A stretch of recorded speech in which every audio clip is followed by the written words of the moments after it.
नमस्कार। आपको शायद याद हो या ना याद हो, कुछ भी याद करने से पहले आप इसे देखिए। ये एक एशिया नेट की एक न्यूज़ है। एशिया नेट की एक न्यूज़ है। आपके साथ मैं साझा करूं, बड़ी लंबी खबर है तो मैंने छोटा सा आपको एक झलक दिखा दी है। इस पर लिखा हुआ क्या है? लिखा है कि अनिल अंबानी जो है ना, इनका नेटवर्थ जीरो है। Anil Ambani says his net worth is zero. He can't pay Chinese banks back. China के बैंकों से 700 मिलियन डॉलर कर्जा लिया था और अब कहते हैं कि हमारे पास भैया पैसे तो है नहीं, हम आपका कर्जा नहीं वापस कर सकते। हमने तो दिवालिया घोषित होने की एप्लीकेशन भी दे दी है। तो लिया ही क्यों था कर्जा? लिया ही क्यों था कर्जा? ना लेते। ये उस आदमी की दास्तान है जो मोदी साहब के बहुत करीब था और मोदी साहब ने इनको कृपा करके रिफाल विमान के संबंध में कोई ठेका भी दिया था, जगह भी अलाट कर दी थी बहुत सस्ते दामों में। बाद में कांग्रेसियों ने शोर शराबा किया तो वो थोड़ा ठंडे बस्ते में पड़ गई बात। परंतु इससे ये तो साबित होता है कि ये आदमी मोदी साहब के बहुत करीब था, बहुत करीब है। तो ऐसे महापुरुष दूसरे मोदी भी हैं, नीरव मोदी वगैरह, मेहुल चौकसी वगैरह। मेहुल भाई बोलते हैं मोदी साहब उनको। और वो शराब बनाने वाला क्या है? ये सारे लोग लाखों करोड़ों रुपए कर्जा लिया, इंडिया से भाग गए। और शायद अनिल अंबानी भी अब फुर्र हो जाएगा। नहीं भी फुर्र हो जाएगा तो आप उसका बिगाड़ क्या लेंगे? उसने तो दिखा दिया कि मेरे पास कुछ नहीं है, जीरो है मेरे पास।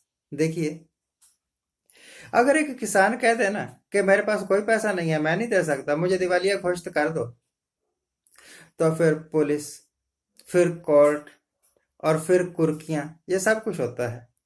इन हकमीनों की कुर्कियां क्यों नहीं होती? इनके ऊपर केस क्यों नहीं बनते? इनको जेलों में क्यों नहीं ठूसा जाता? कैसे ठूसेंगे? इनके जो अन्नदाता है ना, वो इस वक्त देश की सर्वोच्च सत्ता पर काबिज है। आप आराम से कह सकते हैं कि यह भ्रष्टाचारी का सबसे बड़ा नमूना है। और दूसरा एक कुदरत का खेल है। वो जो कभी अर्श पर थे, लाखों करोड़ों रुपया इनके पास था, दुनिया के माने हुए अमीर आदमियों में एक थे, आज वो रुल रहे हैं, कभी अर्श पर कभी फर्श पर। जब कृपा थी पॉलिटिशियंस की, बैंकों की, तो जितना कभी ले सकते थे ले लिया पैसा। और जब भगवान ने अपनी नजर थोड़ी टेढ़ी कर ली, गुरु ग्रंथ साहब की एक तुक है, नजर उपट्ठी जे करे सुल्ताना घाह कराएंदा, दर मंगन भिख न पाएंदा। अगर भगवान अपनी नजर थोड़ी टेढ़ी कर लेना तो मांगने पर भी भिक्षा तक नहीं मिलती। सुल्तानों को भी, बादशाहों को भी घास खोदना पड़ जाता है, भीख मांगनी पड़ जाती है। एक टाइम था जब भगवान कई रूपों में, इलेक्शन कमीशन के रूप में, ईवीएम के रूप में, पब्लिक के रूप में, जब सारे लोग करते थे मोदी मोदी मोदी मोदी, प्रेजेंट गवर्नमेंट के ऊपर दयालु थे। पूरी दुनिया में इनकी शान थी। अपनी शान को और दुगना चौगुना करने के लिए विदेशों में जाकर भी रैलियां करते थे। आज नींद हराम हो गई। रात को नींद नहीं आती, दिन को चैन नहीं आता। आज या कल ये टीवी पर आएंगे कुछ ना कुछ बोलने के लिए, तो चेहरा देख लेना, आंखें देख लेना, मुरझाया हुआ है चेहरा, आंखें बेनूर हैं। बोलते वक्त इनकी आवाज में वो गड़क नहीं है, वो ताकत नहीं है। क्यों? कि सगे मित्र ही धोखा देंगे, जिनके साथ गले में बाहें डाल डाल के ना रॉक एंड रोल किया करते थे, जिनके साथ झूले झूला करते थे, उन्होंने ही इनको उठाया और अंगारों पर रख दिया। अब कहते हैं हम 500 करोड़ रुपए के हथियार खरीद रहे हैं। अब तक कहां मरे हुए थे, क्यों नहीं खरीदे हथियार? है जिस वक्त बारात आंगन में आ गई, उस वक्त बेटी को ढूंढ रहे हैं कि है कहां, क्या करते? What silly things this government is doing. अगर पहले ही उतना का प्यार बढ़ाया होता, पहले ही अपना रौब दाब कायम किया हुआ होता, ये कहते थे ना, लाल लाल आंखें दिखाएंगे, सर्जिकल स्ट्राइक करेंगे, अंदर घुस के मारेंगे, ये सारा पाकिस्तान के लिए ही क्यों था? चाइना के लिए क्यों नहीं था? है चाइना को आपने ज्यादा ही आई लव यू कह दिया शायद, और जब उसने आई लव यू कहा, जब उसने डंक मारा, तो अब तिल मिला रहे हमारे सैनिकों को मरवा के। तो सच्ची बात है, छोटा है, गरीब है तो दबा लो, जैसे मोदी गवर्नमेंट पाकिस्तान को दबाती रही।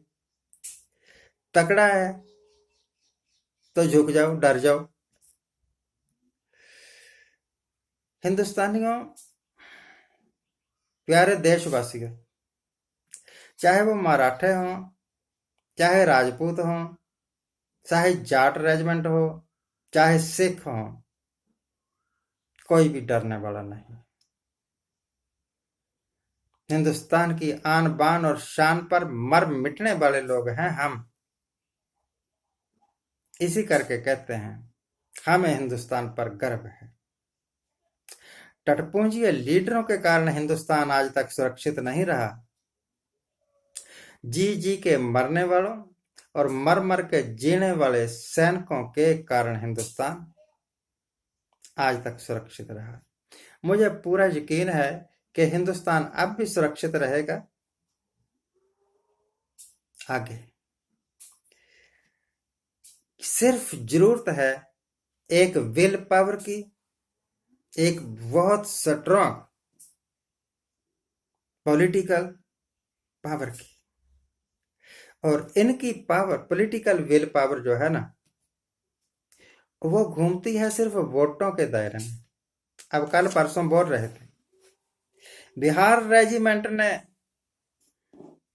चाइना वालों को मुंह तोड़ जवाब दिया। क्यों? बिहारी क्यों, जो तमिलनाडु के मर गए, जो महाराष्ट्र के मर गए, जो पंजाब के मर गए, वो भाड़े के टट्टू थे। ये ऐसे नहीं बोलना चाहिए एक प्राइम मिनिस्टर। एक प्राइम मिनिस्टर के वास्ते सैनिक सिर्फ सैनिक है, ना वो बिहारी है, ना पंजाबी है, ना गुजराती है, ना कुछ। गुजरात के तो सैनिक होते ही नहीं। मुझे लगता है कि गुजराती सबसे कावड़, डरपोक कौम है। सिर्फ चालाकियां, सिर्फ चालबाजियां, इसके अलावा इनको कुछ नहीं आता। देश सुरक्षित रहे, देश सुरक्षित रहेगा बहादुर सैनिकों के कारण, इन लीडरों के कारण नहीं। अपना ख्याल रखिए, अपनी सेहत का ख्याल रखिए। कोरोना वगैरह कुछ नहीं है, इससे बचने का सिर्फ यह अपनी सफाई वगैरह हाइजीनिक रखिए। आप सब के लिए मेरी शुभकामना। आज जिनका जन्मदिन है उनको हैप्पी बर्थडे। आज जिनकी मैरिज एनिवर्सरी है उनको बहुत बहुत शुभकामनाएं। सदा सुखी रहिए, आनंद प्रसन्न रहिए। अपने बच्चों को प्रेरित करिए कि वो पढ़ते रहें। गवर्नमेंट ने तो यह निश्चय कर लिया है कि इनको अनपढ़ ही बना देना है। आप अपने बच्चों को अनपढ़ मत बनाइएगा। Thank you.